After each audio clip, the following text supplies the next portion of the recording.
So I've always had this, I suppose you could say, concept insofar as remarkable people are hard to find. And if you translate that into fish and leadership, the red fish, the leader, doesn't have to live at the front of the shoal, but those that do turn into redfish because it gets people there a lot quicker having coaching than trying to achieve it on their own with little direction or lack of strategy. I think there's a number of things. I think it's presence, and you could convert that into people that have a very strong being. So I do it with love. I do it with a sense of service to help other people improve themselves and grow. So I was a business owner for 30 years. It's probably the mantra, the point is not to win. The point is to play a beautiful game. Howard, what is a redfish? So I've always had this, I suppose you could say, concept insofar as remarkable people are hard to find. And if you translate that into fish and leadership, the red fish, the leader, doesn't have to live at the front of the shoal. They can be in the middle of the shoal. Not everybody is a redfish, but I believe that you can make them a redfish. And there's no two ways about it. A lot of people go through life.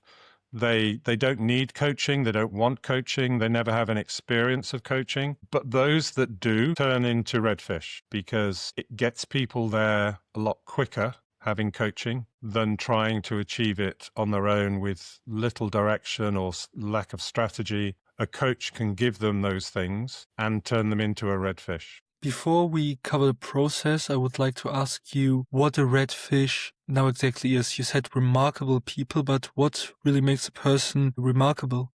I think there's a number of things. I think it's presence, and you could convert that into people that have a very strong being. It's a journey that people go on because we're not born with all these skills. Quite often it's skills that we learn, or it's skills that we haven't lost. And, again, that can be even down to, finding joy in things. As kids of 6 and 7 and 8, we would jump in puddles and laugh and get enjoyment out of that. And then we lost that as we got older. So being able to find that joy again is one thing, being of service to people. And I look very much that the red fish leadership is about service. It's about leading people. It's about getting joy from other people's success. It then goes into that compersion culture in people getting joy out of other people having success. So I do a number of workshops.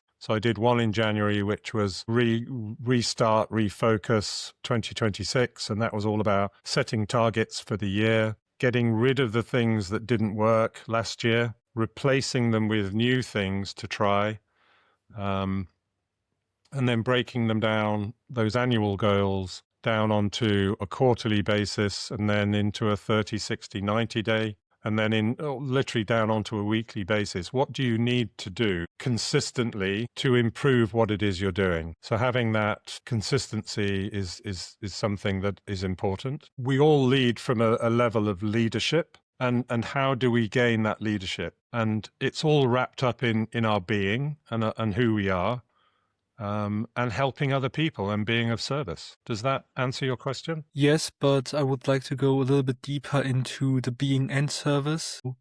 Who we are, our being. I think that, or I myself heard a few definitions of it already, a few concepts. Could you maybe tell your point of view of it? Okay, I think it's linked to a degree. I have a document, so it's who I am. And it's a document that I read every day and every night. It sets and gives me a manifestation of who I am and who I want to be. And that helps form who I am being. So I do it with love. I do it with a sense of service to help other people improve themselves and grow. So I was a business owner for 30 years. I basically built a number of companies, predominantly in the recruitment, headhunting, executive search space, but also did a couple of consulting companies. And those were very much about, making money, growing. There were startups, which eventually, the idea was to sell it and disappear to an island in the Caribbean or something.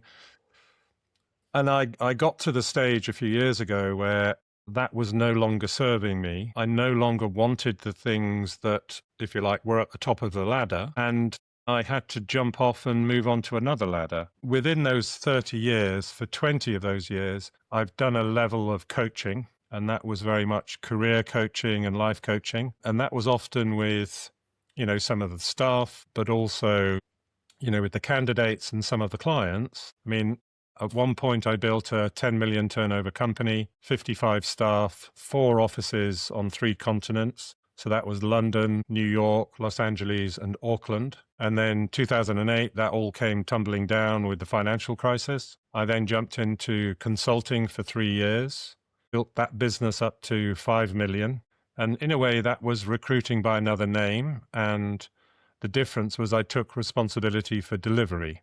And then in 2012, I sold that and I created another recruitment company and did that from scratch and carried that through until 2020. I sold that to my business partner. And then I spent the next 3 years as a solopreneur, working for different clients, building teams, both in the UK, Europe, US, and Canada. And that's very much the territory that I worked in, certainly for 20, 25, nearly 30 years. So it's been an interesting journey, but I'm also of an age that I'm not ready to retire. And I wanted something that I could continue to do for the next 10 or 15 years. And because I'd been doing the coaching, it was a natural jump to then start doing it full time, because it was at the end in the recruiting business, it was the one thing that really made a difference for me. It was the thing that got me out of bed, was to go and help someone. The other things that I did, placing people, building teams, yes, I did it, but I didn't get joy out of it. I got joy out of helping and coaching somebody. And now I do that, full time. I do three separate types of coaching. So I do career coaching, I do life coaching, and I do business coaching. And I've now got clients in all 3 areas. That's a lot. You mentioned already a lot about your story, which is very, very interesting, how you went from finding these talents to now basically helping people find these talents in themselves. And everything you mentioned is tied to the second thing you mentioned earlier with the service, to see the joy of other people finding the power they already have. And I would like to go a little bit deeper into that. You already mentioned that you're doing 3 types of coaching. Could you maybe tell what the difference between career, life, and business is on a high scale, and maybe broken down, what are the connections between all 3?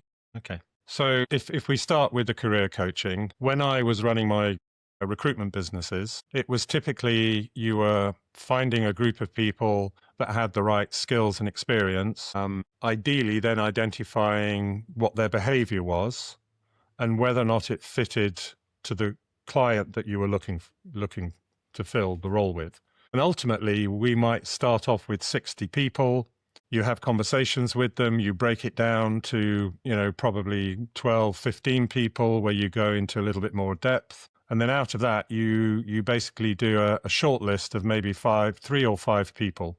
And at that point, you go into a lot of detail. We might do behavioral assessments to understand their behavior. We then match that to the behavioral assessment of the team that the role we're looking to fill. And there are all different types of people. So sometimes we were building sales teams and we were looking for a particular type of person to join that team, because we didn't want somebody coming in who was a bit of a wild card, who was going to upset the team, who was going to be too aggressive. We wanted to keep that continuity going of the similar personalities, the similar behaviors, so that it all melded together well. But there was always an underlying thing for me, insofar as that typically it was only one person that got the job. And we might do a short list of 3 or 5 people, all of which, we were looking at had the right skills, the right experience, and the right behavior, but only one person would get the job. And I always felt a certain sadness, I suppose you could say, that I couldn't help the other 3 or the other 4 people. Now I'm in a situation on the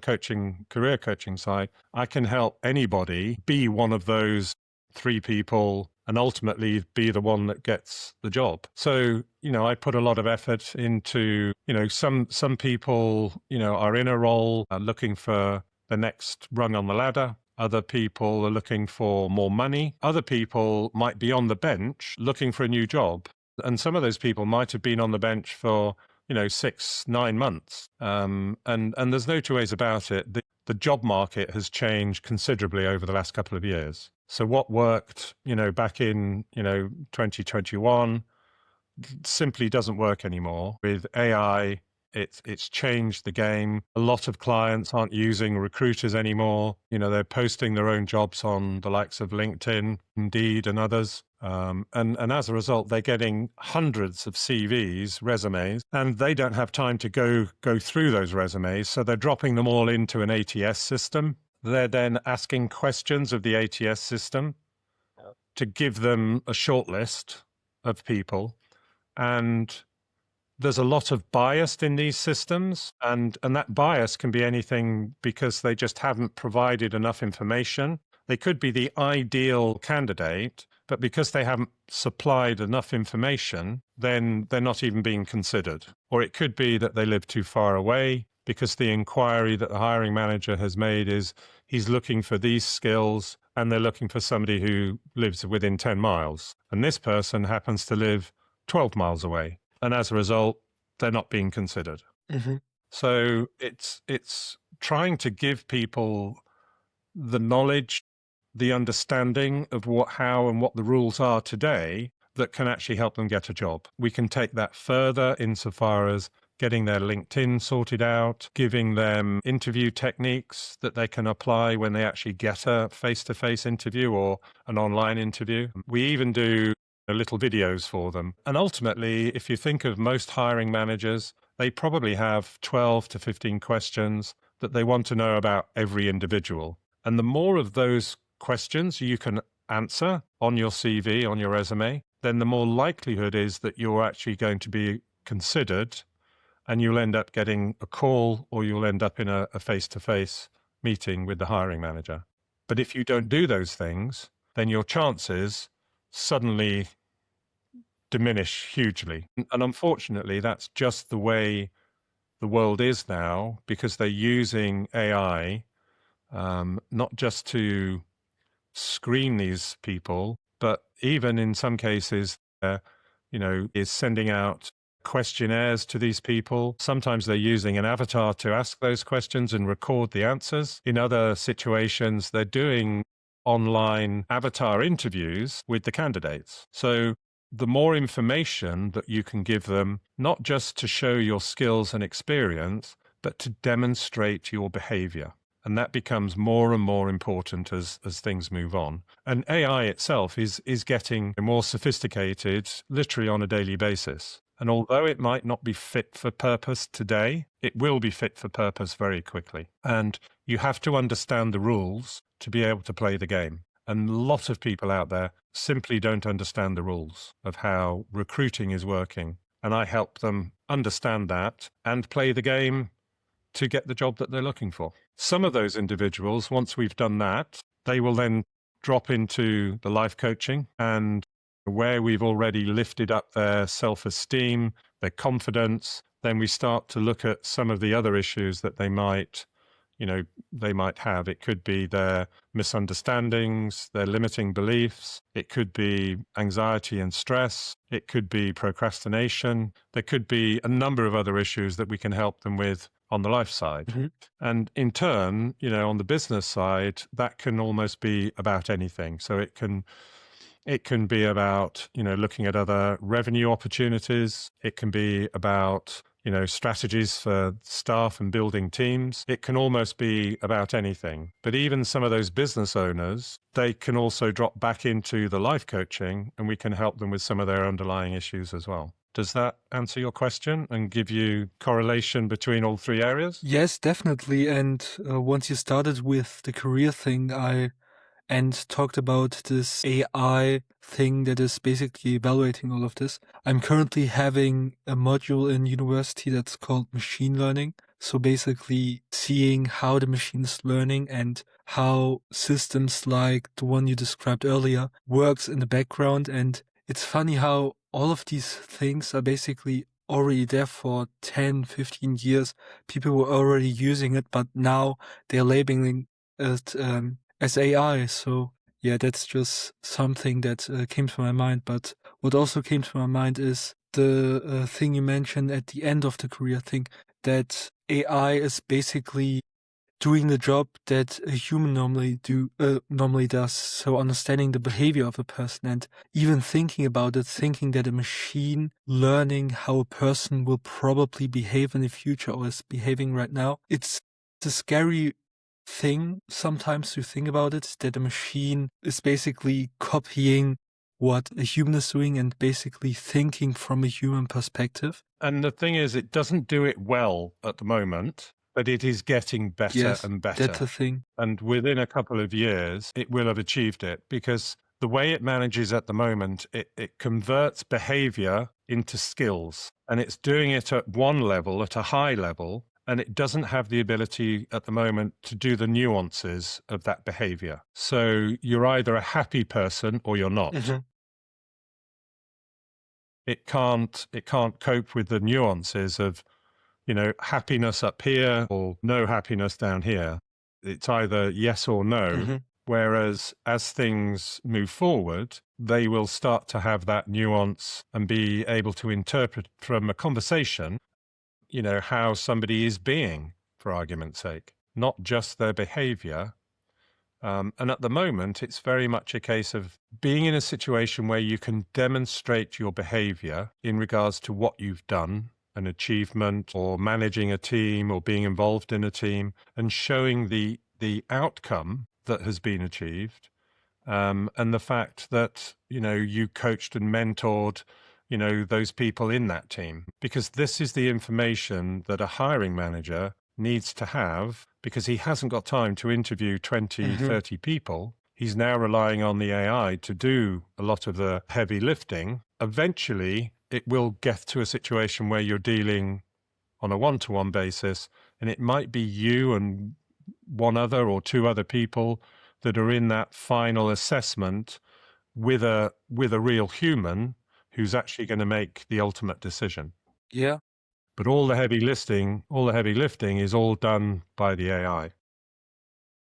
And like you said earlier, that it's evolving in a rate that's so rapid, so fast that, yeah, like you said, in 1 or 2 years, everything can happen. And it's funny how a few if you look at it, it's literally just over 2 years that AI really came out onto the market. It was October 2023, and suddenly it's just taken over the world. I mean, we have these Terminator, Skynet, sort of scare stories, but there's no two ways about it. AI has done exactly what was prophesized, with the Terminator. It has taken control in every walk of life. And the thing is, what I try to do with my work is showing people the things that AI can't do or can never do, which is getting together in a group of people offline, living a life outside of the screen, or even doing things that no AI can even control, like journaling, like having physical stuff, like, let's say, a journal, drawing, having an iPod, for example. So these are the things that I show humans that, yes, AI is rapid, AI is effective. I myself use it as well. But also showing people that there's something outside of all of this that we maybe have forgotten over the years and that we are slowly turning towards, because in a world that's like changing rapidly, that's changing basically every day, many people are getting off track. Many people can't really keep up with all of this, and just showing people that that is normal, that having a life that is not on the peaks of AI is also fine, and maybe even in some cases better for the person. So for myself, for example, I could chase the latest AI model and try to create a business out of it and etc. etc. But is that truly what I want, or am I just following a trend that is probably too fast to even comprehend? So yeah. I think that people are trying to use AI for lots of different things to find out where it can really be used. And there's no two ways about it. It has its uses, it has its place, but it cannot replace a human. It cannot replace the joy that you can create, with two or more people. And we wouldn't want it to necessarily have that final decision, in so many different walks of life. So I think what we have to remember is that it's a tool, and we have to use it like a tool, and we have to learn how to use it. I mean, I know a lot of people are using, for argument's sake, things like ChatGPT. They're almost using it like Google. And if you ask that type of question, the chat will literally go behind, grab one book off the shelf, and it will give you an answer. If you ask it in a better way, it'll go back and it will ask, take off the whole stack of books, and it will give you an authoritative view to the same question, but just by the way you phrase the question, it will give you one book or it will give you the whole shelf. So we have to remember that it's a tool. There's no two ways about it. It can do things a lot quicker. It can handle a much, much higher volume than an individual can. But we have to remember it's just a tool. And the final decisions should be left to humans. Yes, definitely. And talking about human and coming back to being a redfish. So what you said with career, life, and business coaching, all very fantastic. And yeah, especially the things you talked about, the career thing. It's fascinating to hear it from basically the other side. So not from the person who is basically sitting here trying to get a job, and instead seeing how it's on the back end. But back to the redfish, you mentioned that people can be made a redfish and that coaching is basically a faster way to get there. Before we talk why coaching is the faster way, could you maybe explain the process of someone getting to a redfish level or becoming a redfish who isn't taking any coaching or whatsoever? So how does the process of becoming a redfish looks when you're not having a coach helping you? You could almost say it's a little bit like a lottery. You could have some very clever, some very passionate individuals, and given enough time, and this was the story is, give me 100 chimps, give them each a computer, and give me enough time, and they will eventually give me the complete works of Shakespeare.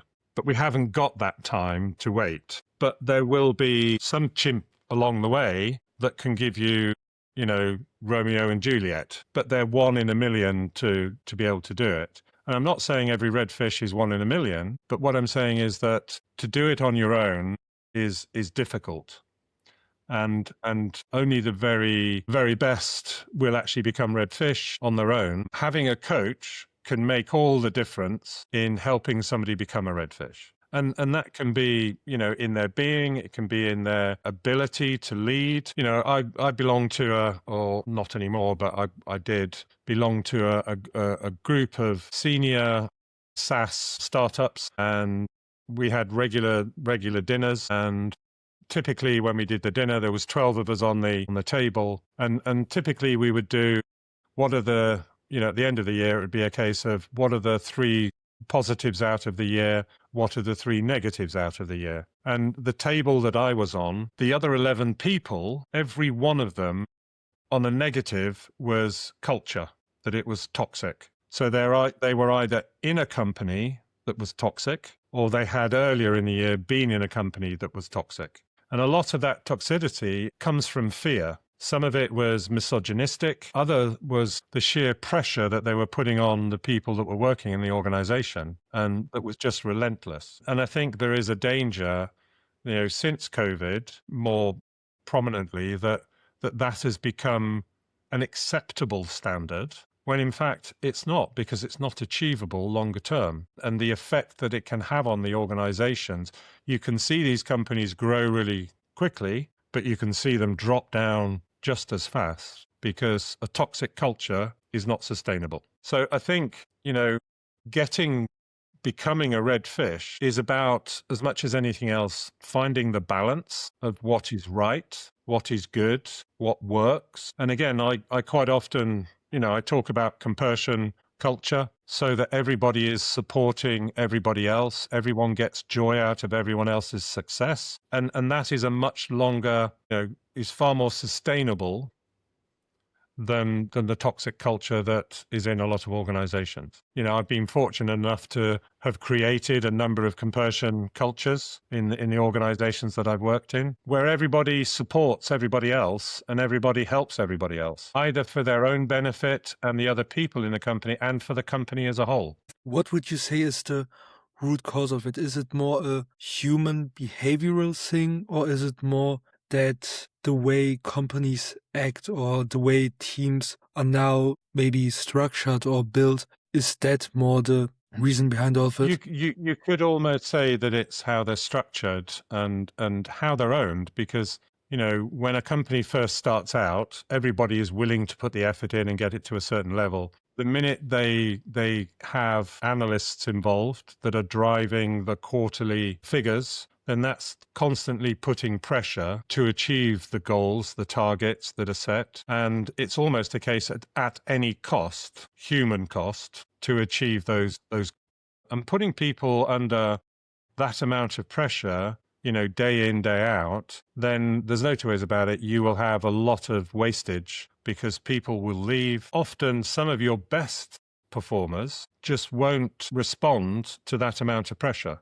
That's why within organizations, you always have some people that are in those high-powered jobs, those pressure jobs, those sales jobs typically, where they are responsible for bringing in the revenue, driving things forward. And these are people that have accepted those roles and that pressure and that environment. But everybody else in the organization hasn't accepted those challenges and those goals. When you apply the same level from the sales team onto everybody else in the organization, things start to creak very quickly. So I think to a degree, we have to find a better balance and take the pressure off to, produce income on a quarterly basis all the time, because it's not sustainable.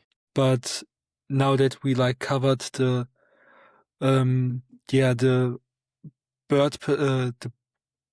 I don't know how it's called in English, but the basically bird view of it, so looking from on top at the company. Let's go back to the individual level of, now that we covered people who are not taking coaching to become a redfish, now to more the people who decide, okay, I think that I'm a redfish, and now they're coming to you and say, okay, Howard, can we now bring out the red fish inside of me? So how does the coaching process look like? I've yet to have somebody who can say, turn me into a red fish. I think it's more from the point of view, you've got people who say, I have a goal, I want to get to here, and whether or not that's on the career side, that I want more money or I want a promotion, what do I need to do to gain that promotion? What do I need to do to get my next job? Or it could be, somebody in a life coaching environment where they feel they have an issue with procrastination. They feel they have limiting beliefs that are holding them back, and they want help to release those and gain the benefit from getting rid of them. The same thing with a business owner. Their view of the world can often be limited. So let me try and give you an example. If somebody has built a company over a 3, 4, 5-year period, and they set themselves goals, and if they've achieved those goals, they often find it hard to set new goals and to lift the ceiling on themselves to look at the future. So sometimes for me, it's a case of getting into a situation to show them how they can lift that ceiling. And if that's a case of, providing a shift or an aha moment, to look at, how they can get more out of what they've already got, because it's expensive and it takes time to create clients. When they've got clients, what they can do is they can gain by providing more services to the existing clients they've got, then they can increase their revenues. Sometimes it's a case of they're looking to grow and expand, but they've never grown teams before because they've run a very small, tight ship. They suddenly find themselves in a situation where they've got a lot more business and they know that, they can't manage that many people themselves. So they're having to put some structure in place, some management structure in place to be able to look after everybody that needs looking after. And even in large organizations, typically a manager will have, anything from 8 to 12 people to look after. Anything beyond that becomes difficult for anyone. So when you've got a solopreneur that has grown a company and he's now got 20, 30 staff working for him, he doesn't have the bandwidth to look after those people or to even understand what's happening in the organization and who's working and who's not working, who needs help and who doesn't need help. So you have to start putting in, form of management structure to be able to look after the people. Mm-hmm. And I've done it and had to do it myself with, the offices that we had in London, in Auckland and also in Los Angeles. We very much had a structure that, because I couldn't be in all 4 locations at the same time. And there was a time when, I flew to New York, spent a week in New York, then I would go on and do 2 weeks in LA, then I'd go on to New Zealand, spend 2 weeks in New Zealand, and then back to LA for a week, and then eventually back to the UK and spend 2 weeks in the UK, and then go and do the whole thing all over again. It's exhausting, and I did it for a number of years, but eventually you have to have the structure in place where on a local basis, they've got a manager and maybe, a couple of other managers who are managing the team depending on the size of the team. Yeah. Because you can't be everywhere all of the time, and you have to be able to support those individuals. You have to often get, outside influences, training from outside to come in and help the team. This sounds like so cool to just travel around the world, helping teams. And yeah, this just the idea of spending so. On a very selfish basis, it's probably the job that I've enjoyed the most in the last 30 years.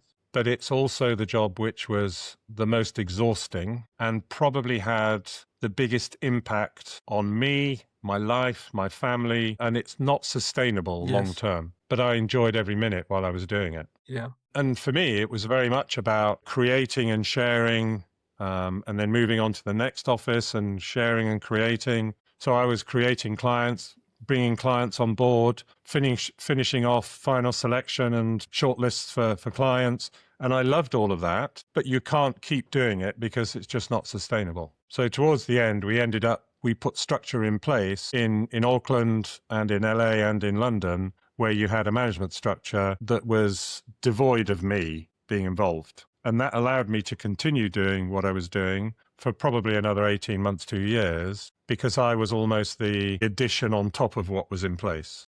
Yes. And now you shared a few very individual things. So people coming to you with a clear goal and with a clear destination and asking you how to be the red fish in the process. But what would you say are like the common things people are struggling with that you help them with? I think you mentioned limiting beliefs a few times and putting structure in place. So what would you say are some areas that came up more than others, or that you help people with that a lot of people struggled with? I think a lot of things, it can be confidence, it can be anxiety and stress. And there's no two ways about it. A lot of these things stem from the thoughts that we have.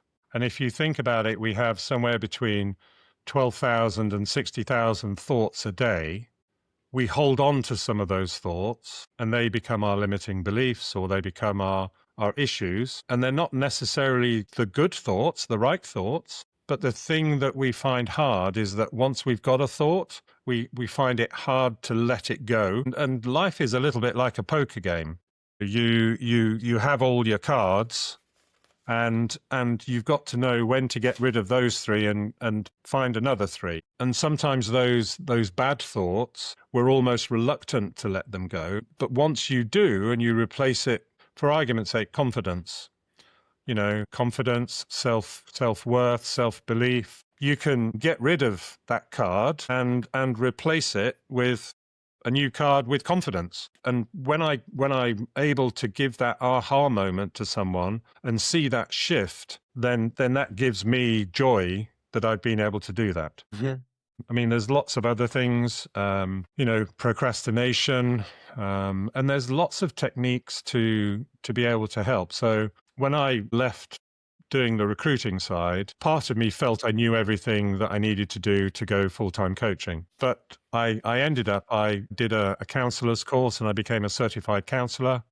I did a mental health first aid course, and I then also did an NLP course. And these are all things, techniques and skills that I've learned that help me now coach and help other people. And there's probably lots of other things. And they do say, don't coach something unless you have experience of it. So, I did at the men's group that I do once a month. Back in November, we had somebody come along who did grief, and he'd gone through that process himself personally. So he had lost his sister through suicide, and then he'd lost his mother through grief for his sister. And he then went on a course to understand it, and then to be able to coach other people who needed that coaching on grief. The same thing, finding somebody who has been, gained the knowledge and the skills to coach on, suicide prevention. We're not, as coaches, we're not born with all of these skills. We may have lots of skills over a period of time,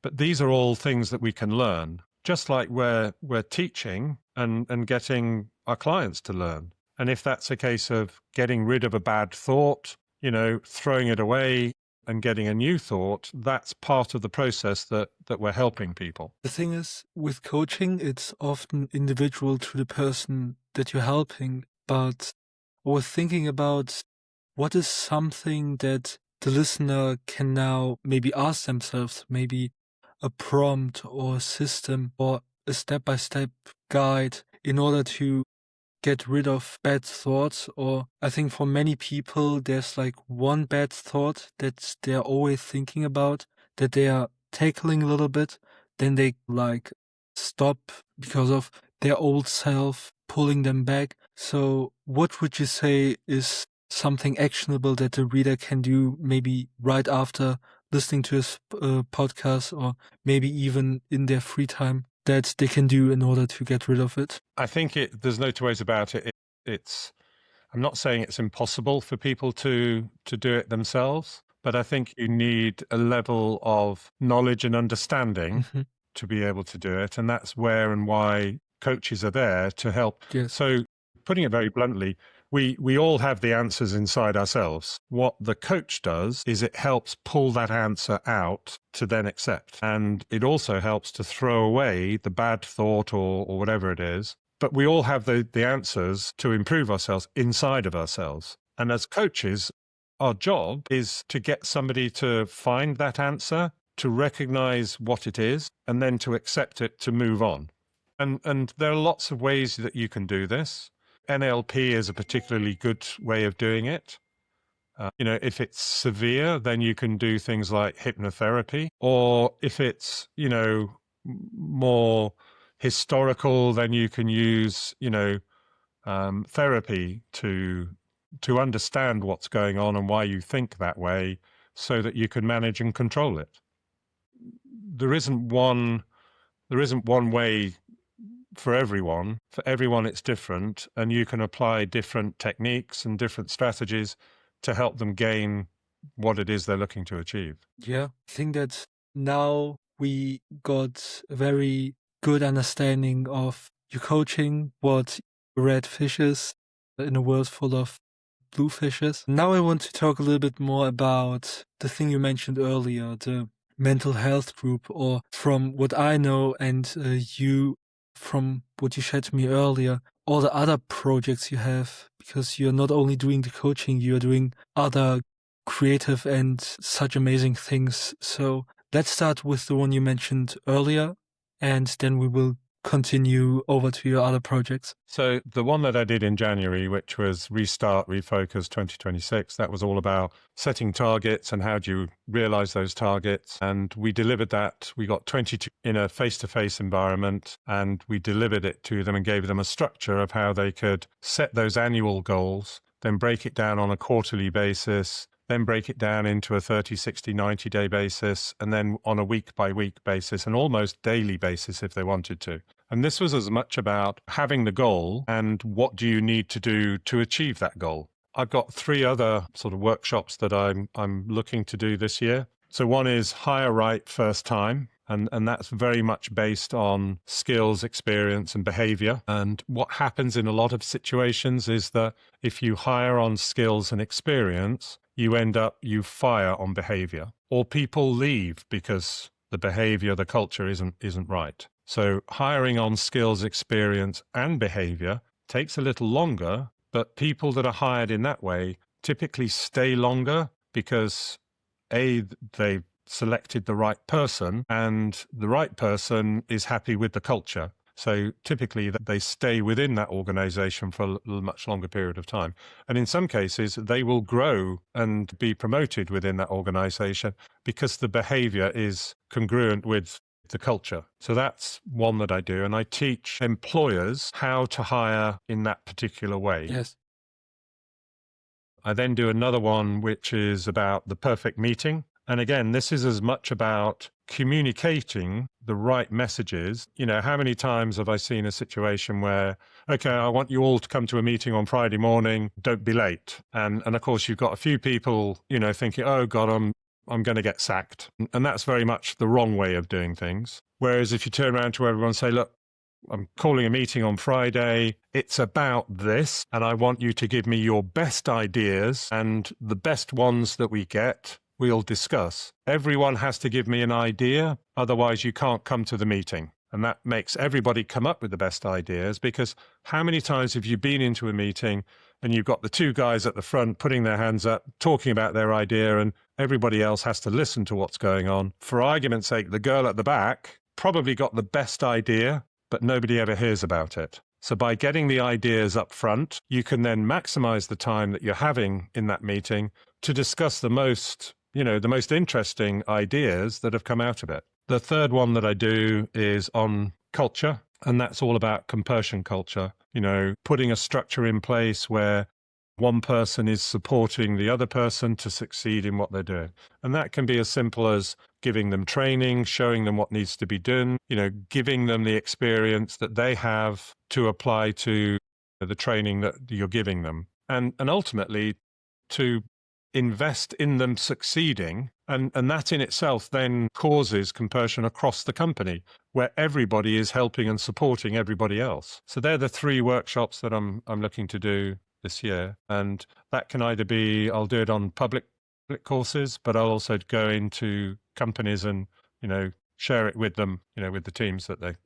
Yeah, sounds super exciting. I think that especially the meeting thing is something a lot of companies and meetings I've been on did totally wrong. It's like something that is mandatory that you attend because you have to. But at the end of the day, you know what will happen. It will be, we scheduled the meeting from this time to this time. So we need to talk from this time to this time. And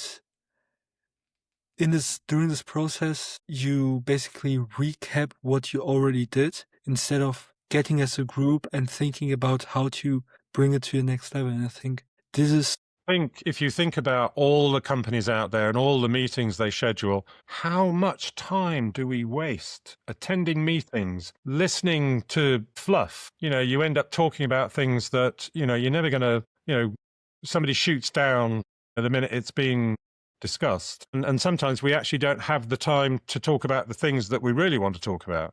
So if you communicate in the right way, you can actually have the meeting and just spend that time talking about what's really important. And therefore, people want to engage in those meetings. Yeah, definitely a lot of interesting things. And it's also interesting that or good that you are going into companies and teaching it that way. I think that this gives much more, or this is a much more effective thing that will definitely have an impact on the companies instead of telling it to one person. This one person has to apply it maybe in his own company, and then it just takes a lot more time. So yeah, excited to see how this will evolve. But you have so many more amazing creative and things that you do that you shared with me earlier. So let's go over to the next one. So could you maybe The explain a little group, bit more what it is and how it's going? So if I go back to 2024, I was doing a lot of work with women, and a lot of that was around anxiety, stress, looking at their jobs, burnout. And my own coach basically turned around to me and sort of said, well, look, there's lots of help for women. Why don't you look at doing something with men? So I came up with the idea of doing a networking and mental health. I started that back in June last year. And over time, it's just grown.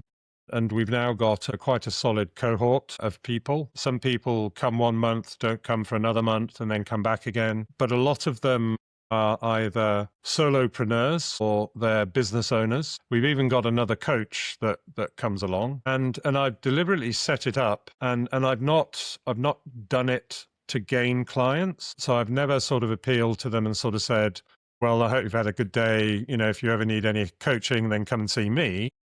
I've never done that. I've created a safe place for them to talk about this, to talk about mental health and the issues. But because you build those relationships over a period of time, people are now naturally coming to me and asking for help and asking me to coach them. Although I've never offered to do it, they are naturally now coming and asking me. So I think there's great benefit in serving and doing things that, different groups of people need, basically. And also, it helps me to create those relationships that naturally then lead on to an opportunity to have a coaching conversation with someone. And back to the main thing. So you mentioned that the person come 1 month and then maybe not the month after. So what exactly is the thing they are coming to? I think the essence of what it is you're creating a safe place for somebody to come and talk about the issues, the mental health issues that they're having, and knowing that they're not going to be judged, knowing that they're going to gain the empathy that they clearly need, and hopefully, an opportunity to find a resolution to the issue that they might be experiencing. I mean, the meeting that we did in November was very moving. It was on grief. And interestingly, 3 of the guys ended up in tears. And I turned around to the guy afterwards who had done the talk. And I sort of said, look, thank you. That was really incredible. It was really moving. And he said, no, he said, it's not on me. He said, look, you've created a safe place that these guys feel comfortable enough that they can cry in front of other guys and don't have an issue with it.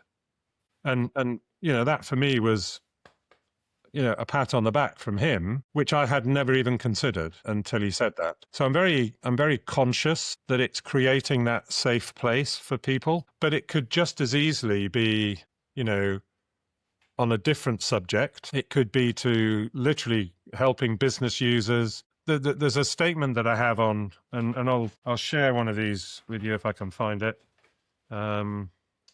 It's where you can never find one when you need one. So I don't know. It's going to be around the wrong way. But my meeting is called "Let's Talk About It," and it's having people come along and talk. It's very much on the basis that we don't know what we don't know, and there's lots of myths and hearsay about mental health and the individual subjects. So having people come along and tell us the key information, I think that's very important. And hopefully we've created a space that people are delivering information that's needed and gets rid of some of the myths and hearsay that, they're living with by giving them the facts. Yeah, that's so amazing. And this reminds me of an article I read a few weeks ago. It was about how we could maybe treat mental health issues in a group rather than on a personal level. And it talked about how in old Chinese culture, it was a common thing that people gathered together and talked about their struggles and getting the answer just by sharing about it and just getting the thoughts out. And having something like that in today's world where basically everyone is so focused on themselves and so focused on their own life is so amazing. Yeah, I mean, if you think about it from the point of view, if you go back in time, we lived in families, in communities. To a large degree now, we become separated from those families and those communities that we grew up with. And therefore, we're always seeking something often that's actually not available, not there. But that need, that desire to be accepted, to have that wisdom that isn't available to us in that previous family and community that we lived in. If you just think of lots of people, lots of young adults, they leave the family, they go away to university, they might end up working in that city that they went to university, and they never come back to the family, and therefore they're almost deprived of that collective wisdom that would have been available to them. They're now in a another environment that they don't have access to that wisdom that's available there. So creating something like this helps create the access to that wisdom, to those of those people that come along to the groups. Very inspiring work, and I hope that you get more people into this group. I hope that we can, or you can raise this awareness around, okay, it's okay to talk about things like this in a group or in a safe place where people are truly listening and people are truly willing to hear what you said. So yeah, very amazing. I mean, it's one of the things that Ankush Jain says, it's raising the consciousness of the planet one client at a time. Yeah. If you can do that, the ripples continue to move out, unstoppable. Yeah, 100%. And I think that he or someone else was the one with the quote that we should raise global consciousness and that it's like raising the sea levels. So once one boat, All boats all rise boats rise. in Yeah. a high tide. Yeah. Yeah. But yeah, one other thing that you're doing is podcasting. And as someone who is also podcasting, mainly creative people, coaches, entrepreneurs, actresses, I'm very curious about how or who you are podcasting. Okay, so I'm doing two at the moment. So one is very much connected to the AJC Coaching Academy, and that's a school in the UK that runs from September to April every year. It typically now has a cohort of over 40, 45 people. And these are people from literally all over the world who attend. They have a number of weekends where they all get together. So I think there's 3 weekends major. So there's one in September, one at the end of November, and I think the other one is in March or April, or it's March, I think. And then they do a final one, which is finishing, which is in April. And what I've looked to do is do interviews with a number of people who are at the school this year and gain their understanding, gain their value that they've gained from attending the school up until the second weekend. So I've done that with, some relatively new coaches that are attending the school, but I've also done it with some, very experienced coaches, who've attended who've attended the school not just for 1 year, but they're doing multiple years, because things change on an annual basis. There's gold to be found and delivered, and sometimes what you hear today, you might miss but hearing the same thing again the following day or the following year, suddenly that gold becomes available to you. It's very much a sharing and creating environment. So every individual has allocated a coach and a mentor. There's lots of reading. There's lots of information that's given through the whole of the semesters. And I think it's also, it doesn't just apply to the range of people that are at the school. It can be everything from yoga coaches to life coaches to career coaches. It's an absolute really strange, range of people that are there. And it's people from Europe, but also people from America. There's also people there from further afield as well. So it's a school that I would like to attend. And I suppose to a degree, it's as much from my benefit to find out what people are gaining from attending the AJC and how it's affecting them individually, how it's affecting their practice, their business, and what is it they're gaining from attending the AJC. So I think we have 6 people that we've now chosen to do this. I think I've got one more interview to do, and that's with somebody who's in America, in Washington. And then at that point, we'll start to deliver these out, probably starting in February. And then on the flip side of that, I have another podcast, which is Across the Pond, a conversation with David and Howard. That is literally all about coaches. And sometimes it's Americans that are in Europe or further afield, who've decided to, build their practice abroad. Other times it's people in Europe who are going to the US and coaching people in the US. And some of this is online, others it's face-to-face. So there's a real difference. Some of the people that they're coaching are coming from the US to be with them in Europe. There's a real range of people, but it's where we have that, across the pond environment that they're either involved in, or the people that they're helping are coming from America, or, they're from Europe, but they're now working and doing stuff in America. And it's just looking at the range of skills, the dynamics that are involved, and just better understanding, what coaches have to offer. Because I think that's one of the biggest things that we suffer from in Europe, is that in America, having a coach is relatively normal, relatively everyday. Almost everybody, well, I'm not saying almost everybody, but a lot of people have coaching. And that's as much down to their culture, because they pay for their education. They pay for a lot of things that we in Europe accept and we get through, our councils or like for us in the UK, our NHS, that in America they have to pay for all the time. And it's starting to change in the UK and in Europe, because it's like there is no free dental anymore. Everybody, nearly everybody has to pay for dental. If you want anything beyond the basics,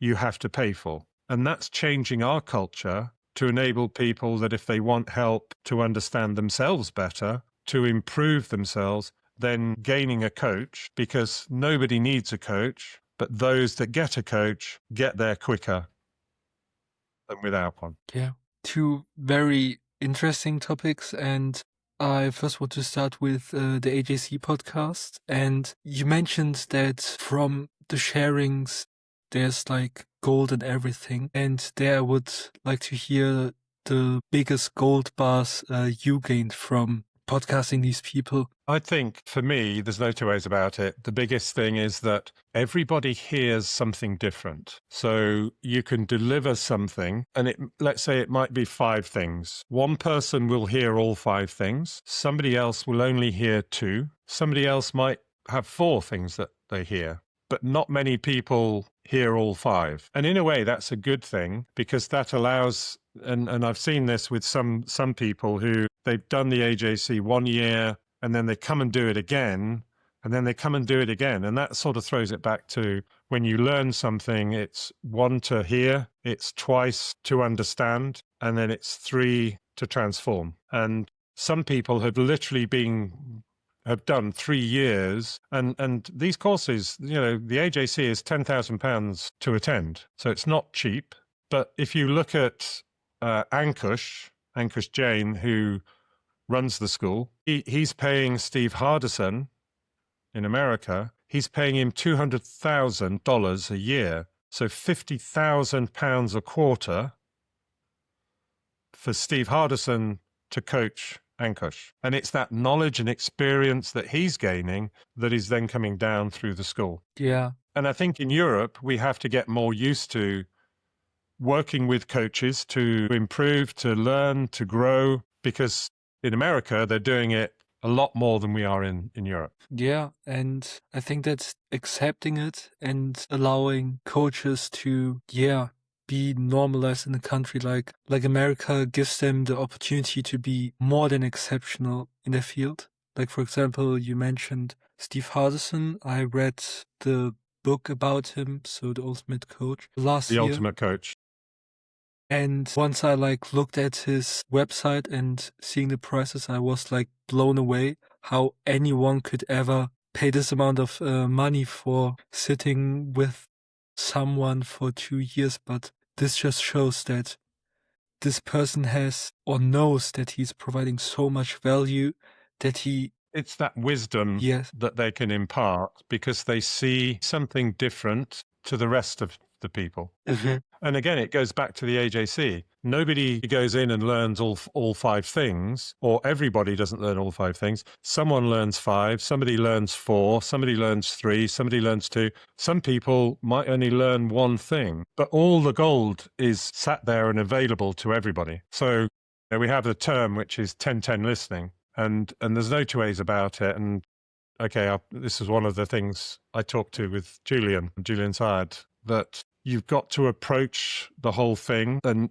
turn on that 10-10 listening from the moment you walk through the door, because that's where it all is. You can't go in there, and think I'm having a bad day, I can drop it down to 4. You can't. You have to push it back up to 10 and to listen and to learn and to get that gold that's coming through to you. Because unlike a lot of other, let's say a university, they take you through a program over a long period of time, this is intense and is the information that you're gaining, it's gold, it's gold, it's gold, it's gold, it's gold. There's no fluff allowed. Or that's my view because I've not done it. Yeah. And this intense speed or intense effectiveness of things is something that a lot of people I see each day who are going to university isn't really experiencing, because they have a study program that goes for 3 years.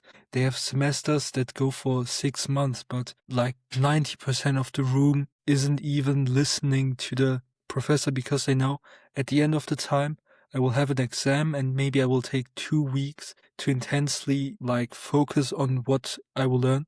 But in this process that they don't really gain what the professor has, the experience, I don't know how you called it, but the magic that he already experienced, that he already learned, that he is sharing through his words instead of just looking at a script. So, yeah. But even if you look at, university, I mean, typically, a year at university is going to cost you $9,000 plus. So, for anyone who's, 18, going to university for 3 years, it's going to cost them at least $9,000 a year for those 3 years that they go. With the AJC, this, 6, 7, 8 months of intensive learning, both on a one-to-one basis, regular face-to-face coaching or online coaching, but throwing information at you on a weekly basis that you then have to learn. You've got books to read. There is just so much information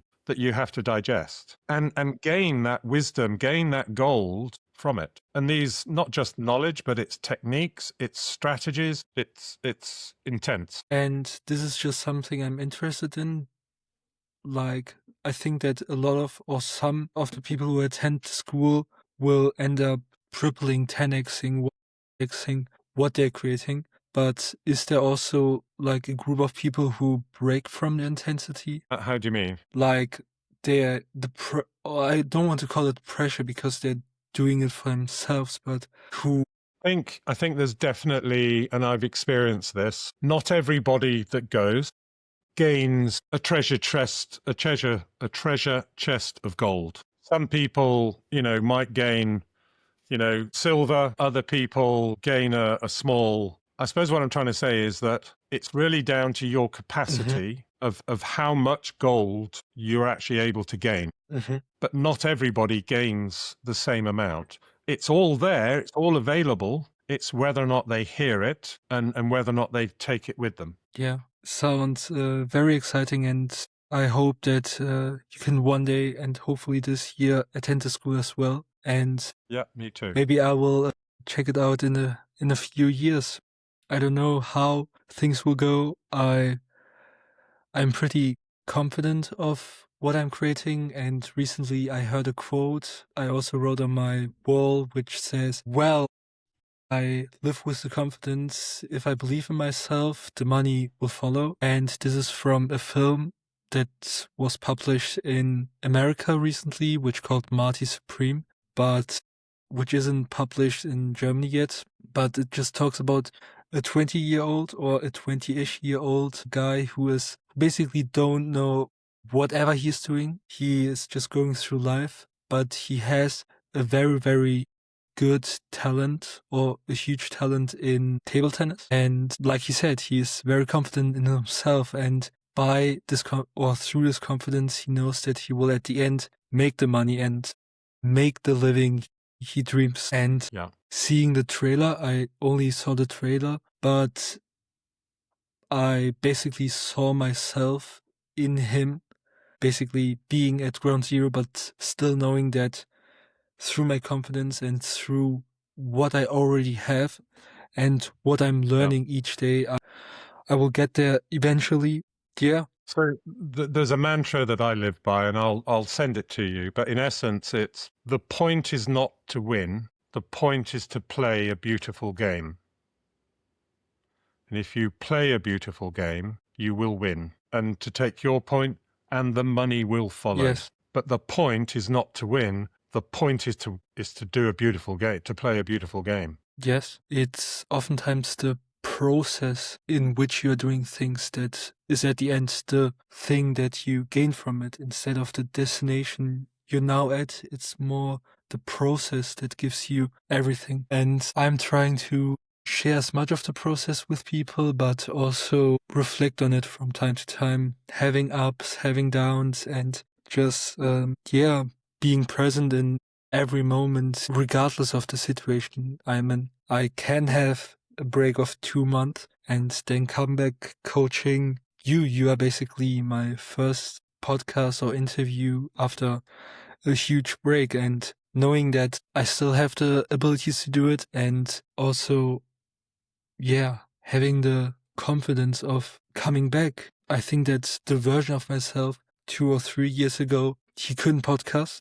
I know this, but I also know that he would stop chasing something like having a podcast, like growing a podcast. I think that a lot of changes that happened over time brought me to this point, and having a reflection of all of this from time to time and writing down my learnings in a way that helps people who are a few steps behind me just makes the process so much more fulfilling. And I think the thing we have to remember is that this is a journey. And I use the word "this is a journey." It's not about the destination. It's about the journey. The people that you share that journey with, the people you meet, the people you marry, your partners, your friends. It's about that journey. I mean, I had lunch with 2 friends on Sunday who I've known for 46 and a half years. Two ladies that I shared a flat with back in 1979.